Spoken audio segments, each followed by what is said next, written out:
Hello, my name is Nick Fothergill. Welcome to You're Not in the Forces Now. This debriefing session was part of the residential lifestyle program in Victoria. I hope at the end of the video you find the information in it of value to you, and I hope that it helps you move on to a much better life. Thank you for listening.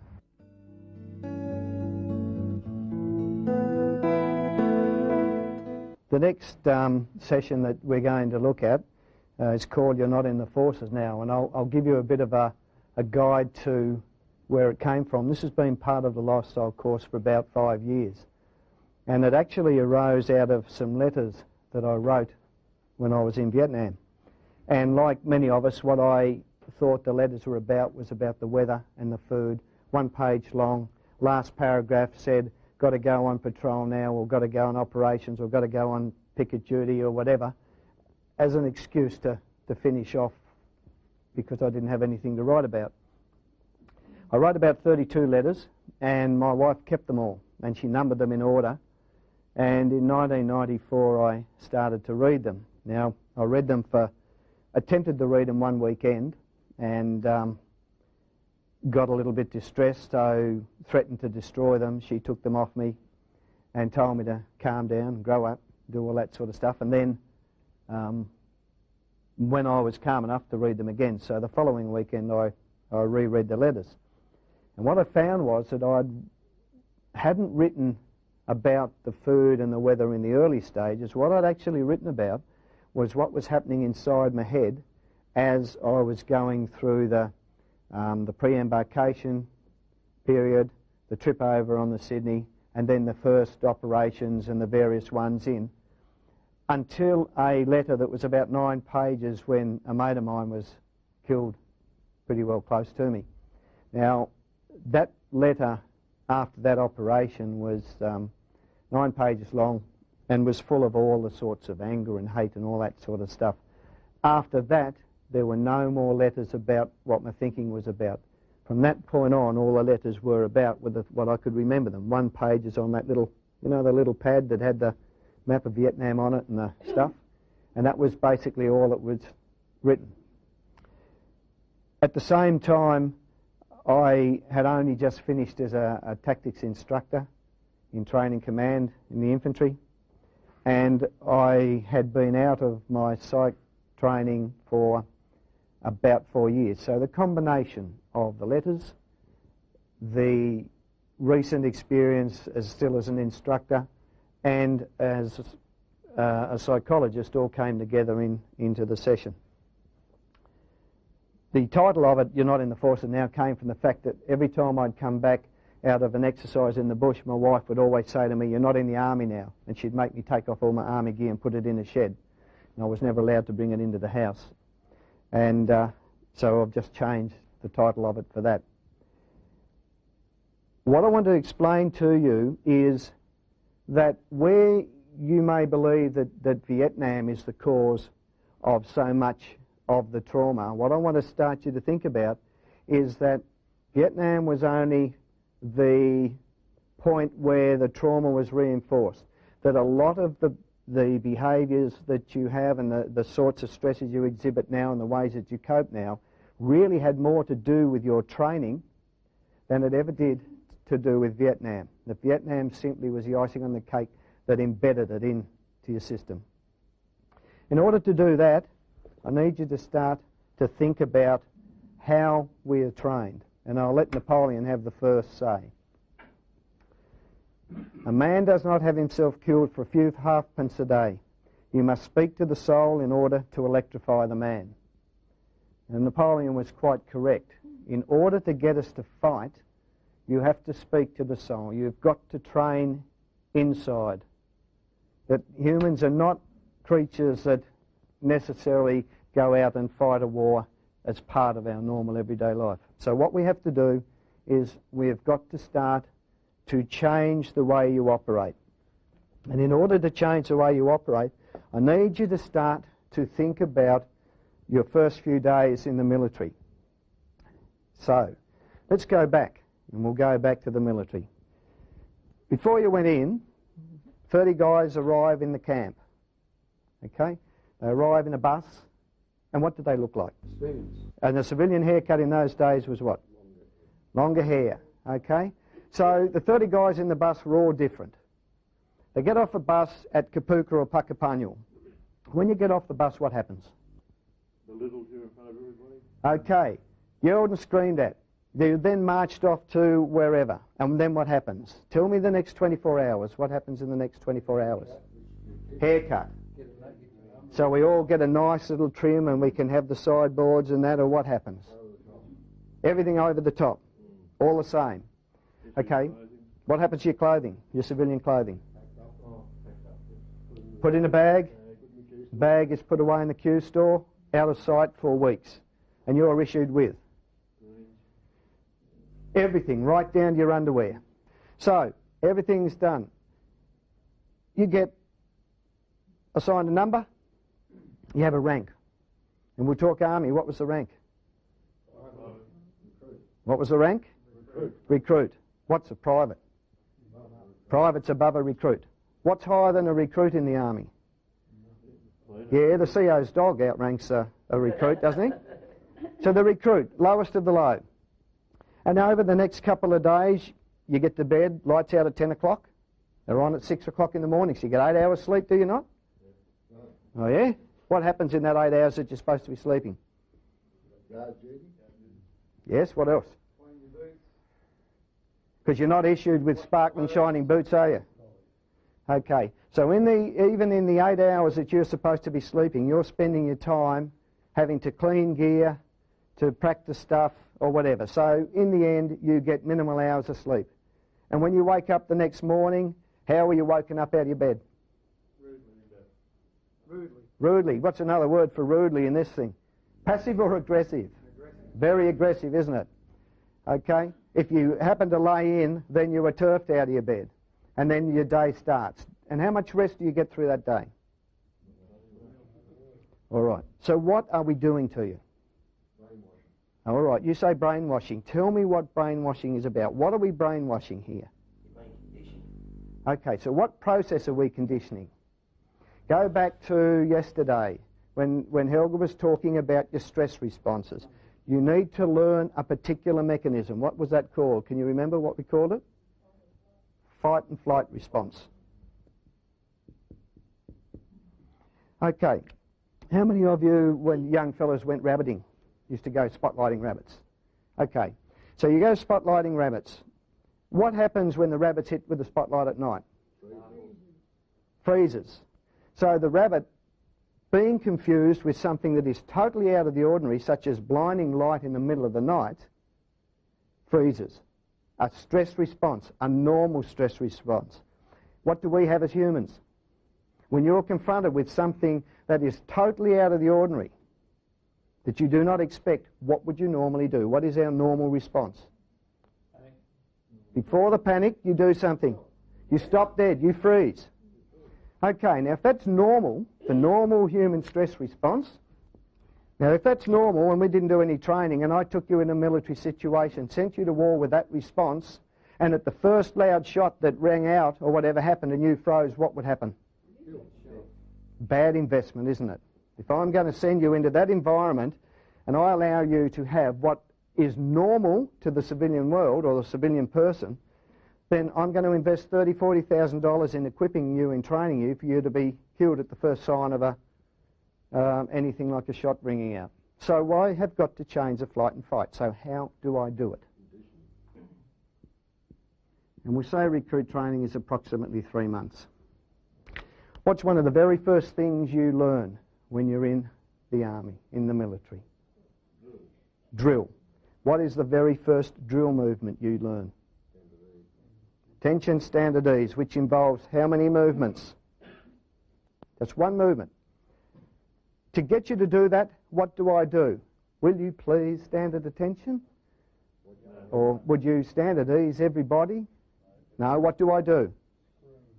I yell. I scream. The command aloud. You do that movement, that first simple drill movement. You do that by aggressive commands.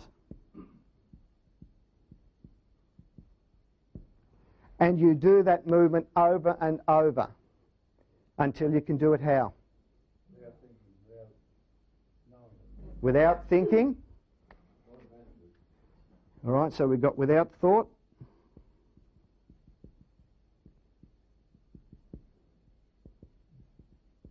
What's another word for without thought and automatic? Instinctive. I then teach you to turn right and turn left. Several movements. Again, by how? We do it by numbers, we do it by repetition, we do it by loud commands. Until you can do it how? Instantly. I then move it up to the about turn. Then when I've got you doing the stationary drill, then what do I get you to do? On the march. Now in between doing all this drill, I also teach you about the food, about rations and a bit about the weapons, some basic weapon stuff. And again with the weapon, how do I train you on the weapon? Repetitious, over and over and over again. Punishment if you don't do it right. If you do not perform your drill right, I punish you. If you persist in not performing it right, who do I punish? The platoon. And what does a platoon do after knock-off time to you? They sort out you. So I use not only the discipline, but I also use peer punishment for the ones that don't toe the line. If you don't toe the line, you're punished by your mates. And we build up this over and over again. We then go into that mode, all right, that automatic instinctive mode. So as soon as a command is yelled out, you will do what? Do it immediately. Okay. Now you do this very well. And at the end of this period, what happens? The end of your recruit training, what actually happens? You have a... You get a reward. What's one of the rewards you get? No, not yet. You get a march out parade, you get a small pay increase, and you get some leave before your next bit of training. This reward of the pass out parade, who is it in front of? What are they? What are civilians by now? In the scheme of things, you were way up here now. You'd done your recruit training, and the civilians were way down there, even less than a recruit. So you have your pass out parade, and then you head off to corps training. And again, that's about 3 months. Now we'll go to infantry corps training as the most extreme form of training. But remember, all corps, all services still have to train to be able to fight. We did drill in the recruit training.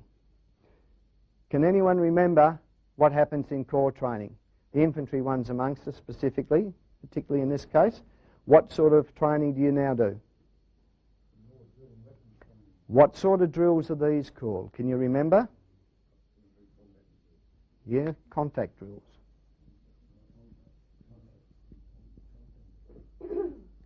And if you remember, one of the very first things you learn is what's called the immediate action. Now, not the immediate action on the weapon, but the immediate action on the firing of a shot. Can any of you remember what the points are? Yes, but it had a sequence. Run, down, crawl, observe, aim, fire. So the minute a shot rings out, you run a few paces, you hit the ground, you move from where you hit the ground, you have a little look. If you can see where it comes from, you then return the fire. In the process of doing that, you then have to call out one of 4 things. Can you remember what the 4 contact drills are? Contact front? No, the contact left and right are called what? Ambush left, ambush right, contact rear. And the minute those things are called out, you go into a sequence of responses of what you have to do. How do I get you to do the contact drills? Here I got you to do it by yelling at you. How do I get you to do it here? What do I use now? Yeah, I use simulated weapon fire. You know, thunder flashes, blanks, whatever. And the minute that that rings out, you then go into that sequence. And I get you to do it how? Until you can do it how? Again, instinctive.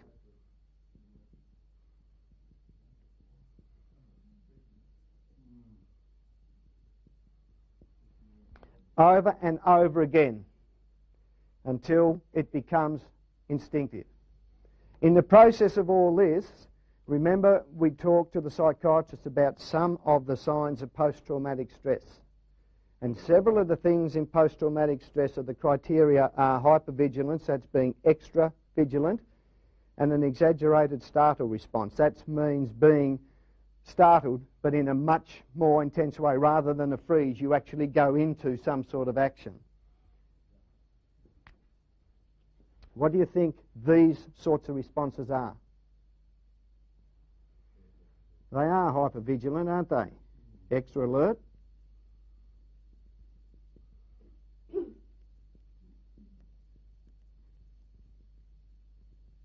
So what I'm saying is that of all the groups people that may suffer post-traumatic stress, the soldier is probably the only one who is trained in advance for some of the criteria for post-traumatic stress. So if you think that this criteria is because you went to Vietnam, what I'm saying is that you were actually trained to be that way before you went. To give those of you a bit of an idea of how powerful this training has to be, I want you all to imagine that we've got a busy street out here. Okay? Traffic going up and down, up and down. Right? All of a sudden, two cars meet. Bang. What would the normal response be? What would you normally do when you heard that? You'd stop. You'd turn and have a look at it. You'd look out at the traffic and there's the two cars. If they're stationary, you make a decision about what it is you're going to do. However, in this case, one of them has ricocheted off the other and it is coming straight towards the window for you. What would you do? Which way? Okay, it's coming this way, you run that way. Tell me what the rule is in an ambush. Face into the ambush and do what? Go at it. Assault through it. Which is equivalent to doing what? For those of you who haven't been in the military, what you've got to train a soldier to do is to actually walk towards the car coming towards you. Because that's what you have to do in an ambush, turn into it. So that's equivalent to the car coming towards you, you turning towards it, and as it comes to you, you walk towards it. Now you tell me, is that a normal, natural thing to do?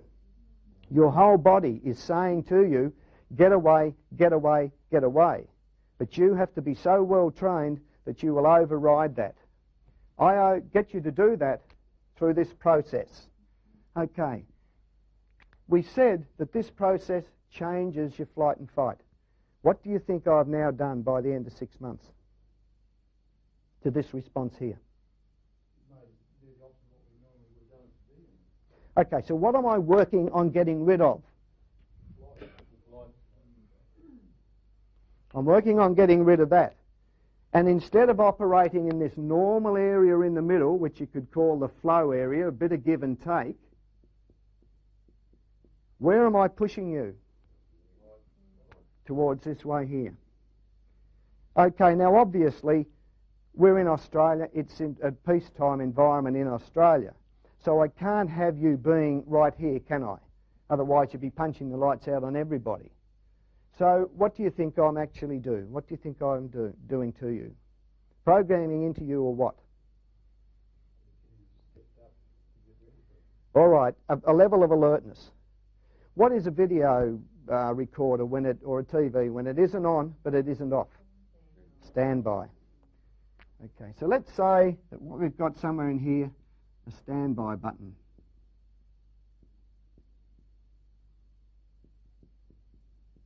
In other words, instead of going into the fight mode from here, or going into the flight mode, I've got you up here so you have just a limited and a much quicker reaction time. Follow? The automatic, the exaggerated, you fire up a lot faster. At the end of this session here, at the end of your core training, what else do you get? Another reward. And who do you do this in front of? Okay, now, by now, of course, what are civilians? They are somewhere back down there. You don't talk to them, you don't associate with them, they know nothing. You are what? Wars fought by young men. What are you? What else are you? What else are you? Fighting machines, the best soldiers that have ever been produced, the greatest in the world, invincible, all that sort of stuff. If you don't believe that, what's going to happen? All right. Okay, so I've programmed that button into you. Now I want you to start to think about your life in 3 cups of water. Pre-military, you consider yourself a cup of water. In the bottom of your glass of water or your cup of water, there's a little bit of water in the bottom, which I call good stress. What is good stress? One you can manage. Manage? What does it actually do? Get you motivated, get you out of bed, get you showered, dressed, get you breakfast, get you up and moving from being in bed. It isn't debilitating, it's not bad, it's not dangerous, it is just that little bit of stress. Now, on a daily basis, out of the environment in which you live, various stressors occur, and they could be related to work, they could be related to money, they could be related to family, and all sorts of other things. What do those stressors do to your level of water as they occur? Raises the level. As you deal with those stressors, what happens to the level of water? It goes down.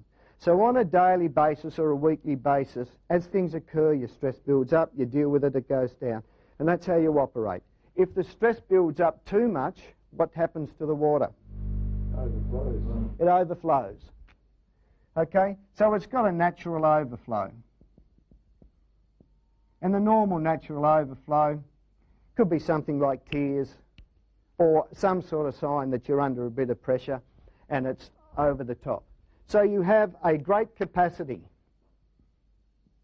to deal with life's daily pressures. I've now taken this civilian and subjected them to this sort of training. All right?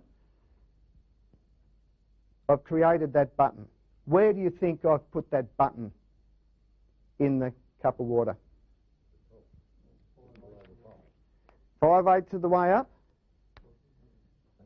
You said at the top. Let's try up there. Why do I put it at the top of the cup?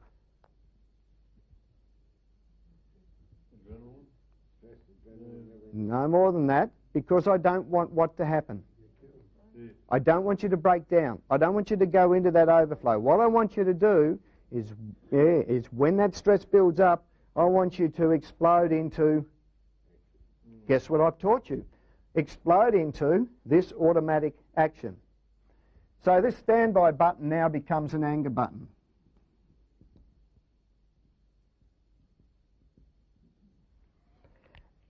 Your normal level of good stress is there.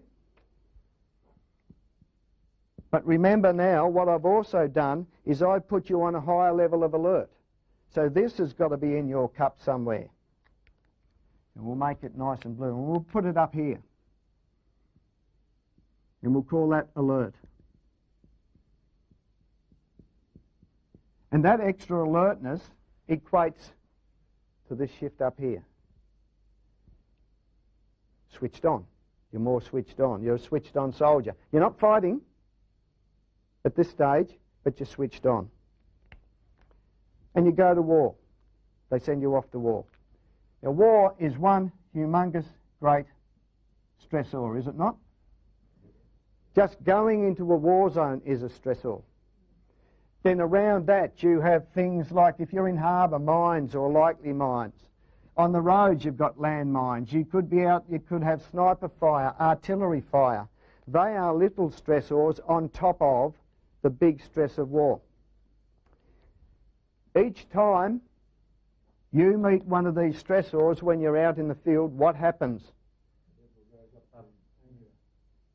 Goes up, up, and all of a sudden, the weapon's fired, you hit that button, and what do?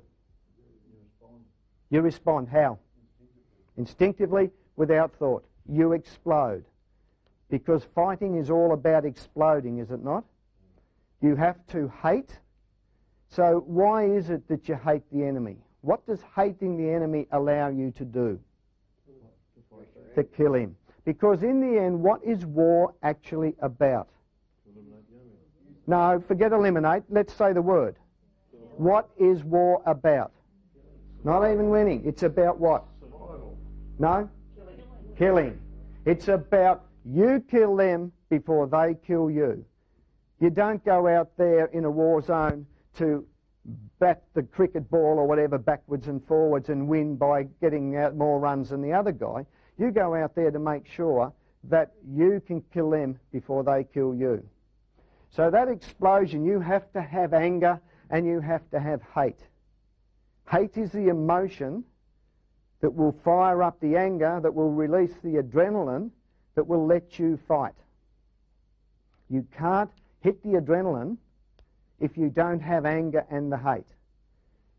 What I do in this training is to say that if I'm going to give you the hate, that's where the enemy have all their various names, but they're never called by a name. If I give you the hate and I teach you the anger, I also give you the skills to use instinctively when you hit that button, which means that when you get angry, you fight. You explode into anger and do what the angry thing's in. Now, you hit that button. How many times could you hit that button in one day, let alone in 1 week or 1 month or 1 year? Many, many times. In fact, towards over time, you even hit that button with your mates. Remember your mates in the tent who were your mates in the first week or 2 or 3? How were they starting to look by about month 3 or month 4? How did you start to fight and get on each other's nerves? So in the end, it was safer to put you back out in the field than to have you back behind. So this goes on and on and on. Remember here though, when you did this well, you got a reward. When you did this well, you got a reward. When you do this well, you get a reward as well. What is the reward for doing this well? Come back and come out. Staying alive.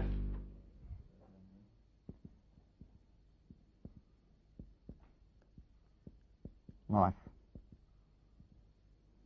Can you think of a greater reward? It's not about medals.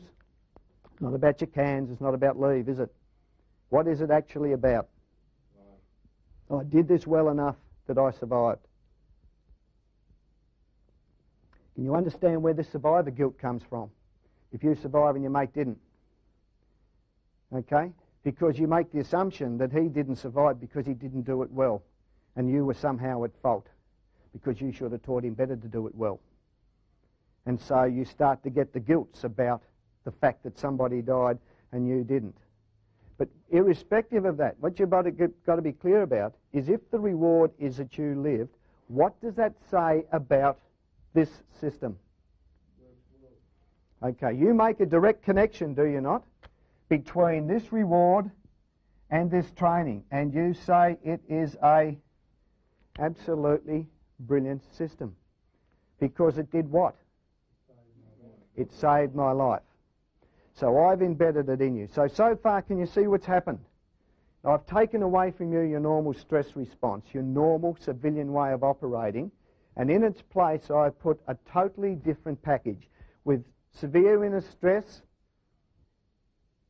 with a button, an explosive anger button, and given you a reward. Okay?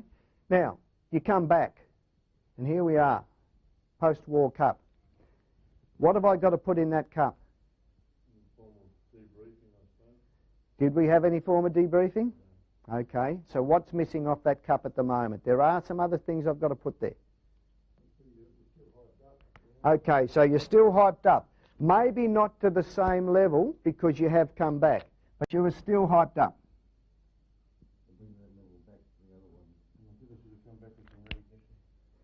What else is in that cup, though, that you haven't mentioned? What should be there? Come on, have a look at this one here. Anger. Do you think that just because you come back that button's going to go? Okay, so that anger button still stays there.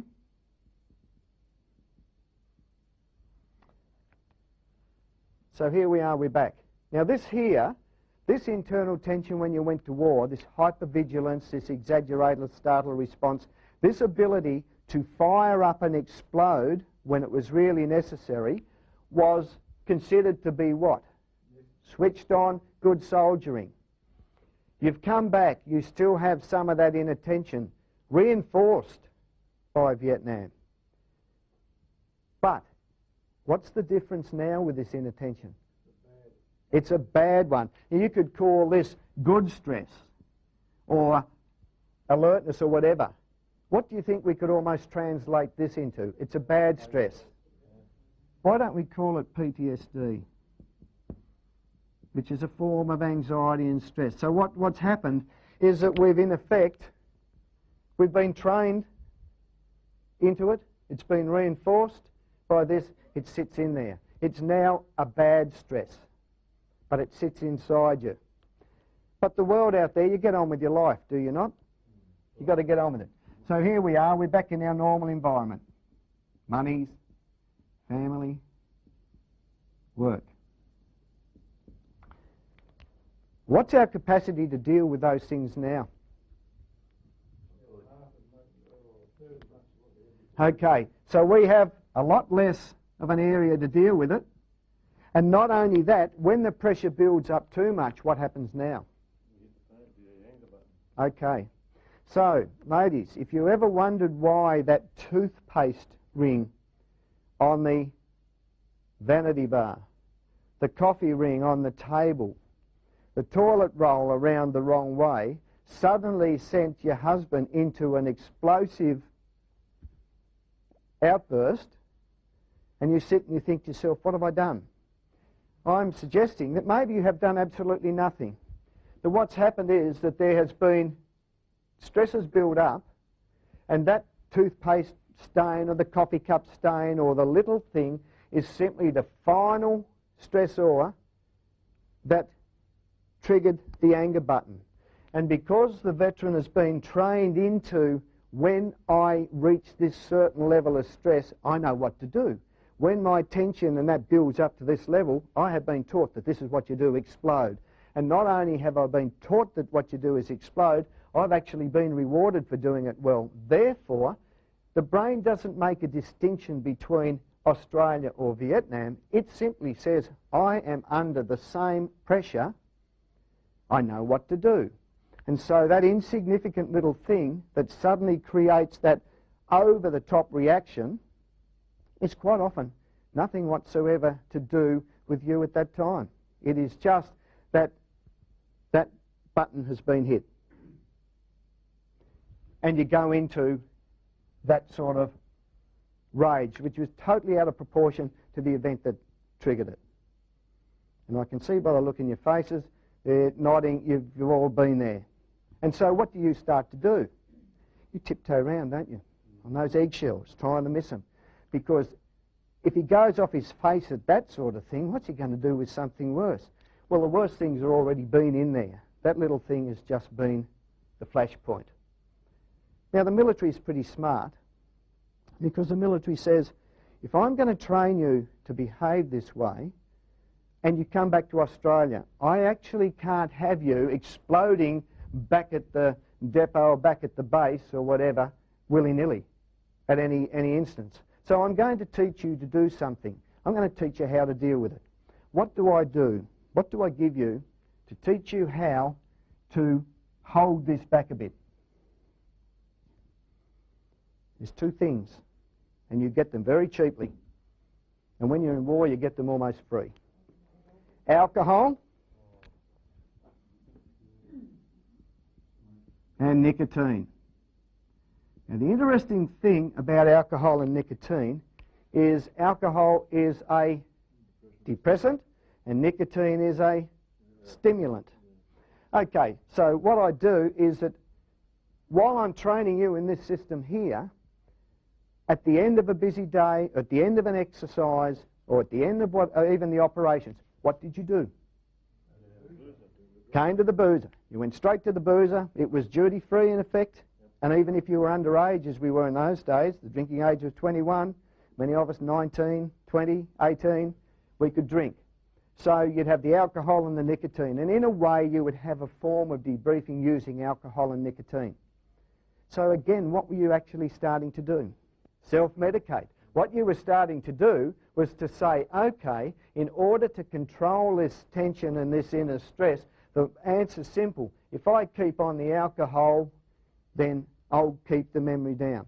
If you don't use alcohol and nicotine, guess what the other veterans' preferred way of dealing with this sort of stuff? Workaholic.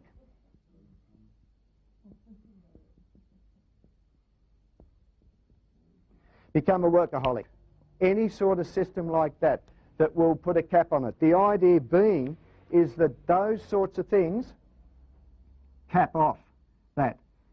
Because what you believe is if you do these things, you will stop this from breaking through. You follow? As a form of protection for yourself, if I do something like that, what I'm doing is I'm putting a cap on it. All right? Now, those of us that have been there will tell you that ultimately what happens with the cap.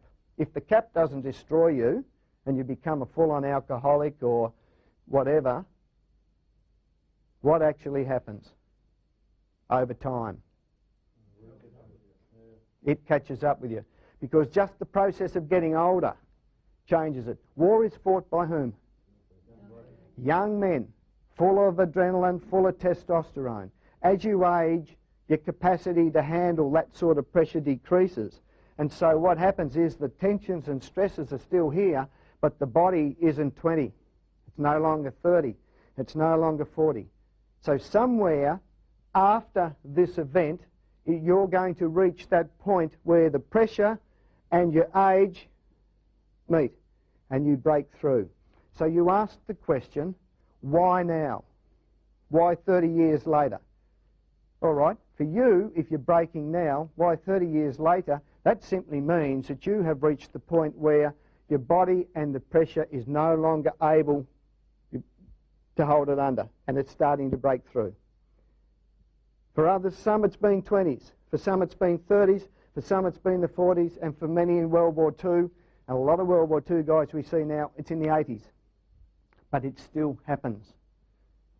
It is just that you will reach your time sometime. There is no rule that says just because you're back, it should not go away, because it's trained into you. So how do we deal with this stuff? We use drugs or we visit psychiatrists?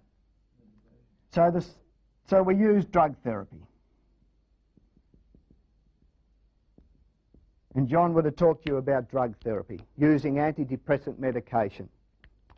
Okay, the purpose of antidepressant type medication, again, is simply to do what? Exactly. Cap it.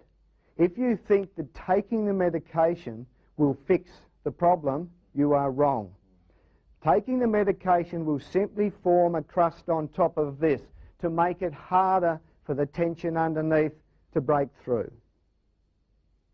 So what you've got to be clear about, though, with the drug therapy is that it is still only a replacement for the cap. It is not a cure. You've got to add something to it. And you can leave it as talk therapy. Now, what would talk therapy cover?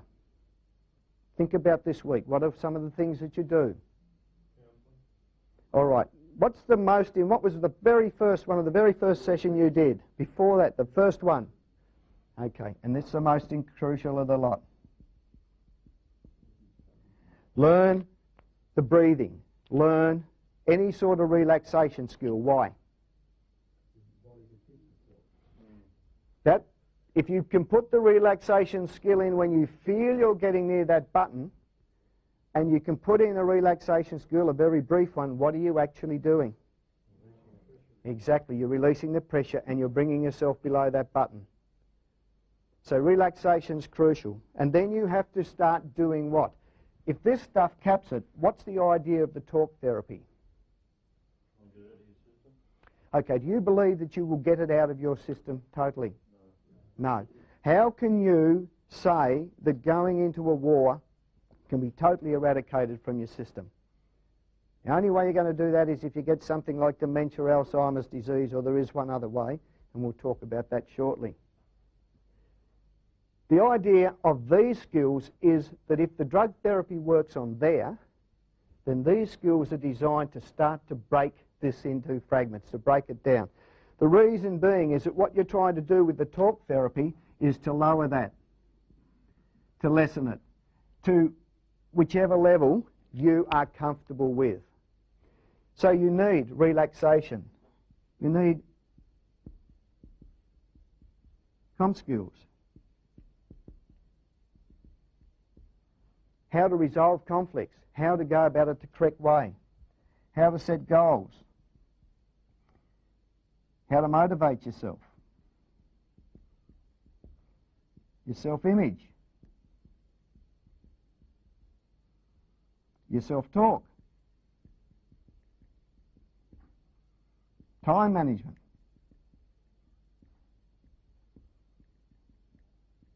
And you could say etc. Any sort of learning skill that you can use to break this down. Now these are all skills. What have you got to do with them? Before that though, you've got to what with them? You've got to learn them. If you learn to do them well, what are you starting to replace? Yes, you start to get the picture. That where this stuff that you're doing fits in is that what you should be trying to do is that if you're going to use the medication, you use it as a cap. Bang. You then work on the underlying post-traumatic stress with these sorts of skills, purpose being to start to weaken these instinctive behaviours which are aggressive behaviours for war. They are not the behaviours for the world that you inhabit now. What you should be looking at these about is replacing the aggressive skills that were so important here with these skills which are so important here. The idea being is if you have medication at this level, the cap it, and you've done no talk therapy and you are still down, low self-esteem, low view of yourself, and angry and all that sort of stuff, if you've got that, the idea is that as you build this up, you lower this down until somewhere you come to a balance in your life, until you feel that you've got a balance. Now, what will happen is that you can keep working on this side. You may find that you can never get rid of the medication. And you need to be clear that for some of us, medication in a mild form may be necessary. You will eventually achieve a balance. Yeah, you're going to have days when you will feel stressed and days when you feel totally relaxed. But it's the rhythm, this sort of thing you want. Not this, right? It's this sort of pattern. So the idea is to remember that drug therapy caps it, self-talks, talk therapy builds on the good stressors, breaks down the bad stress until you achieve the balance. Well, I'm just going to talk to you about your life. And I'm going to talk to you about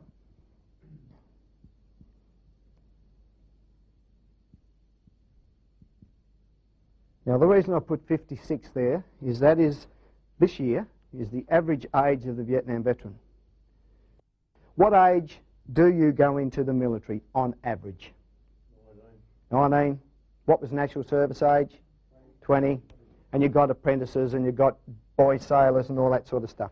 Let's take it at roughly about 19, 20. Up until that stage of your life, what are you being subjected to? You are still a what? Civilian. Okay, so let's have a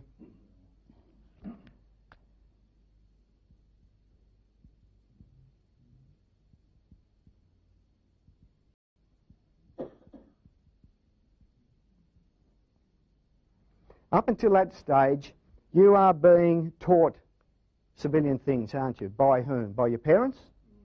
By what? Who else? Your teachers? Who else? The church. If you're doing work, you start working. Work. Your sports, your coaches, all those things. All those people are inputting into your life, are they not? What are some of the civilian belief systems? Is it a rigid system? Is it a flexible system?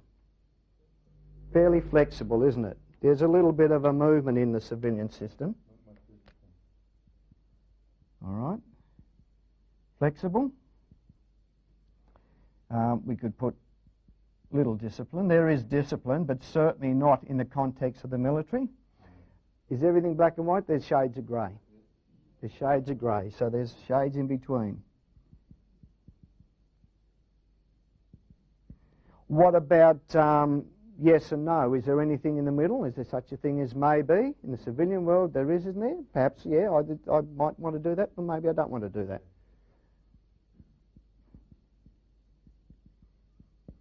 So the civilian culture is very flexible. It's a bit like the bars of the cage we talked about. It's got some give, it's got some take. It's actually here, isn't it? It sort of swings that way, or whatever. At this age, I take you and I now subject you to this training.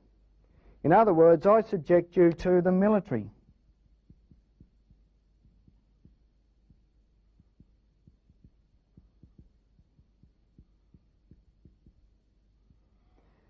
Military belief system. Is it flexible? What's the opposite to flexible? Now you're starting to see the bars of your cage. What about the sort of wishy-washy discipline? High discipline. Shades of grey? Black and white. Maybe? Oh, you know, yes or no.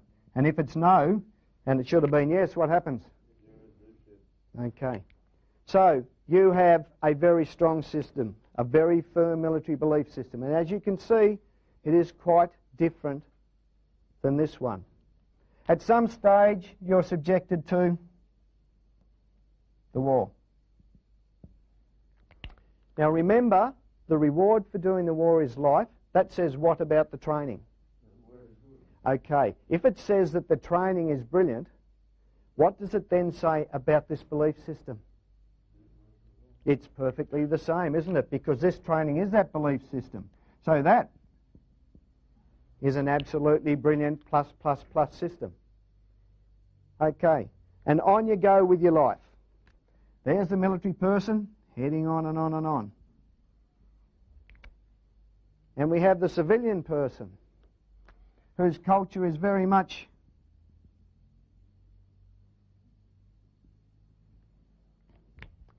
how many of you wives here have been in the military? None. So you are all part of which culture? Okay. So what I'm saying here is that when that flexible civilian culture meets that rigid military culture, what are you going to have at each of these points? Conflict. How can I explain it? Let's use our imagination. Let's pretend that we're all young again. Okay, we're back in our 20s. Okay, we're all single. And this great benefactor says we're all off to Africa. Off we go to Africa. And there we go and we watch the Maasai warriors, you know. And you as the women, you see this Maasai prince. Square shoulders, tapered, waist, bun, perfect, glistening. And the young guys see the Maasai princess, you know, everything in the right place. And you fall in lust. And you actually marry. And they fall in lust with you and you get married. Tell me, how long do you think that relationship has got to last? Why? Two different what? What's that word? Two different cultures. What have we got here? Interesting, isn't it? So you're starting to get some pictures about what your last 20 or 30 years. So for you, those of you that are still hanging in there, those of you in the civilian culture that are still hanging in there with your militarised, cultured partner, pat yourself on the back. You've done a mighty, mighty brilliant job. Because in actual fact, as you can see, what you've really been dealing with is not so much Vietnam. All Vietnam actually did was reward you. The life of serving in there really said that this worked. What you've really been dealing with for so much of this time is not Vietnam and the memory of Vietnam. What you've actually been dealing with is this culture, this indoctrination, the brainwashing, this way that your partner sees the world. And you say, why now though? Now I talked to you about why now when this breaks through. But along this line, there has to be something that will make you realise that it isn't working. What's that? How do you know when this system is no longer working?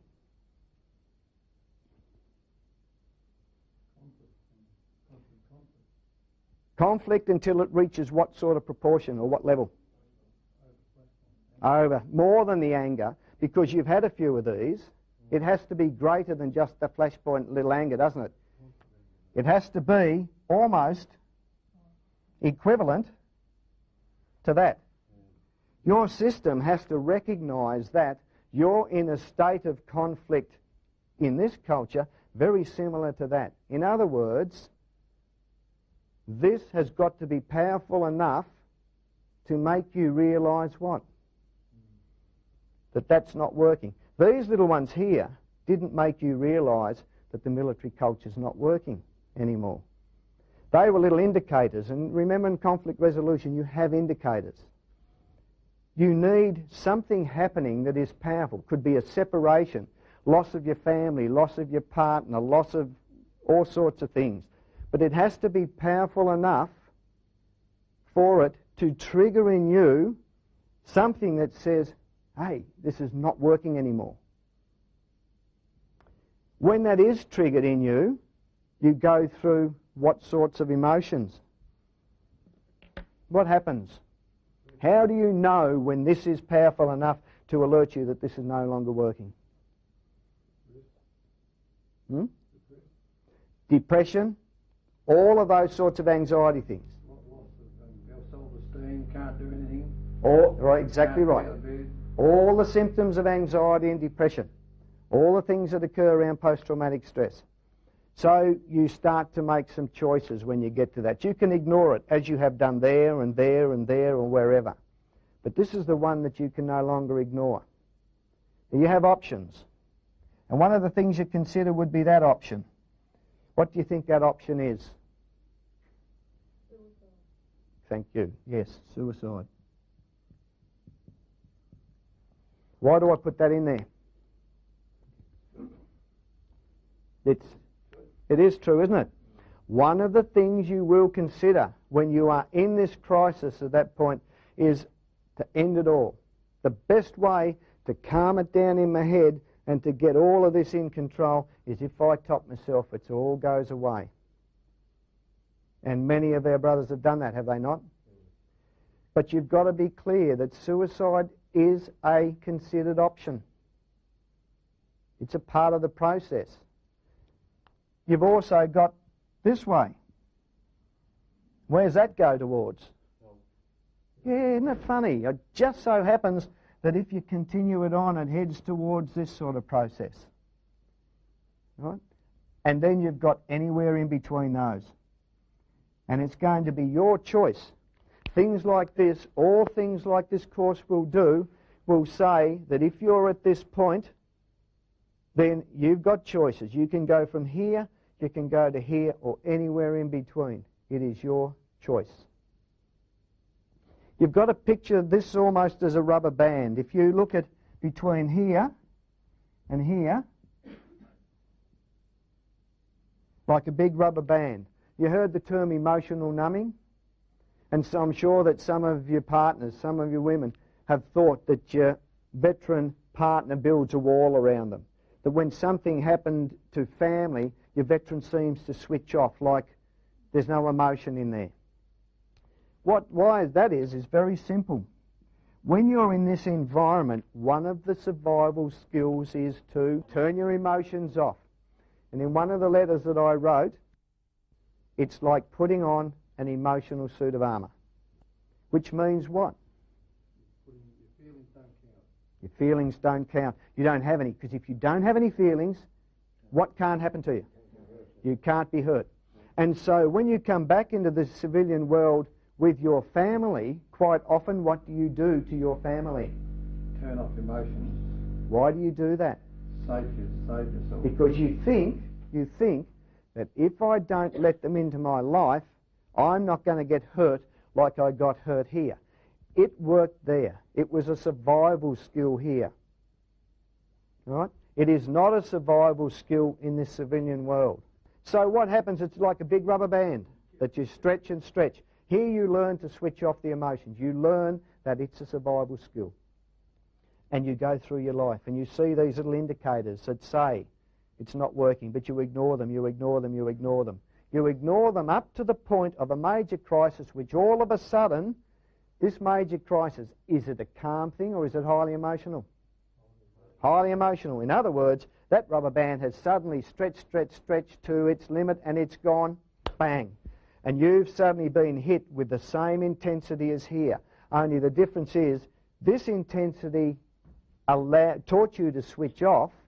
This intensity is saying switching off doesn't work because I'm feeling all these emotions. Why isn't it working? Switching off worked. I've been switched off all the way through. Now I'm going through this. It doesn't work. And you start to see now what's happening. So why that breakdown is so debilitating, because what is it actually saying to you? That system no longer works. Yeah. So I'm vulnerable. Yeah, you're vulnerable again. That everything that held you together through this environment has failed. And this is why suicide is seen as an option. This is why your self-esteem suffers, because you believe, without actually saying it, all the indicators tell you that you failed. And the extreme form of failure, of course, is to do that, isn't it? The extreme form of escape. So in effect, take this rubber band and apply it back here. You have kept yourself up here for 10, 20 or 30 years. When that band breaks, what does it do to this? It starts to throw you back. At the extreme level of throwing you back, what's the ultimate form of flight? Suicide. So if it throws you back too far, you can end up at suicide. What it'll do, it'll throw you back beyond the flow, down to here. What you've got to do is recognise when it's heading this way, do something about it. These sorts of courses, this sort of behaviour, is to then to do what? You've swung back here, it's to bring you back where? Back to that flow. Now if you go back to that flow, what have you started to become? A civilian. So what you're doing now is there's your partner, and now there's you. And you can have your ups and downs together, and we won't discuss what they may be. But you follow, and all of a sudden, what you're aiming for out of this is to stop this clashing, and so you've got more of this. Now you will have your moments. You'd be silly to not to say it. But if you deal with the clash more appropriately, you work together. Those sorts of skills teach you that when you have these clashes, don't ignore them, deal with them appropriately. But let's have a look at some of the answers. Guidelines for survivors of war. First one is to talk about it. You may think you'll never stop hurting, but you will. So talking about it, that doesn't mean you go and tell everybody, but what it means is you talk to your partner. You start to open up yourself. Your children actually want to know. Now that doesn't mean that you talk to them about the gory worries. You talk to them about comradeship. You talk to them about fear, because war is about fear. You talk to them about pride. You talk to them about those sorts of things. They want to know. Men, don't fall for the male myth Macho isn't much when it really counts. Let others see you grieve. So what is the ultimate test of manhood? What would it be? A war, to fight in a war. If others see you grieve, what's it really matter? You've already been tested. Why do you have to continue to test yourself for the rest of your life? Expect strange physical and emotional experiences. You are passing through terrain that only those who have experienced severe trauma pass through. War is a highly emotional trauma. Anything where you fear you will die is a highly emotional trauma. You must expect to feel strange. You must expect to feel vulnerable. Don't fear it. It is part of what the process is. You are not honouring the dead by entering into a pact of silence or suicide. Purity and grace follow after you deal with the pain honestly and allow the truth to emerge. What would be the greatest gift that you could give your mate who died?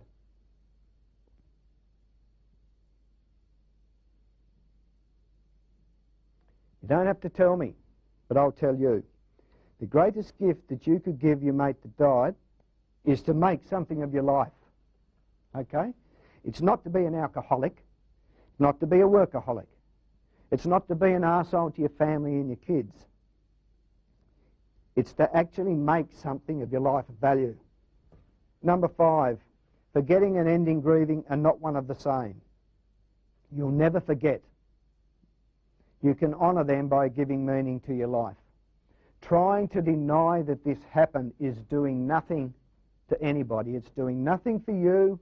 It's doing nothing for those around you. It's all about you making something, giving some meaning to your life. Think of your body as a bank. Keep the pain in, it gains interest. Expend it, it's gone, good riddance. If you hold it in, it is just going to get bigger and bigger and bigger. Suicidal thoughts are normal. It's part of the process. Choose appropriate people to help, ones who listen and move on, not revisit indefinitely. Now this is hard, because this may mean that some of your mates you may have to push aside for a while. If you're going to start this journey, if you are going to start to take this journey, to break through this, to become the civilian and to get on with your life, you are going to have to also be very clear about the people that you associate with. Now, I'm not saying that you don't go to reunions. I'm not saying that you don't go to the RSL. What I'm saying is that when you do go to these things, that you should be spending your time with the guys that have come through this and that are making a fist of their life. Not the ones that are going to drag you back here, drag you back here. It's not dishonouring them. It's not being harmful to them or anything. In actual fact, by letting it go and moving on, you would be surprised. They can see you, and they can see how you've changed. They can see how you've grown. And you may find that by moving away from them, that guess what may happen? They might actually follow. And the last one is crucial. Later, consider helping others. And I stress this.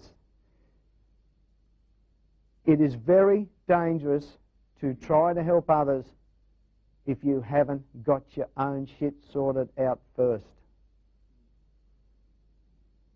So if you are helping others and you haven't got your shit sorted out, I would suggest that you put a hold on helping others. You get yourself sorted out, and then you come into it. That's it. Thank you very much. Thank you for watching this video. If it has raised for you issues that you feel you need to explore further, please don't hesitate to contact the Vietnam Veterans Counselling Service. There are offices throughout Australia, and they will be only too pleased to help.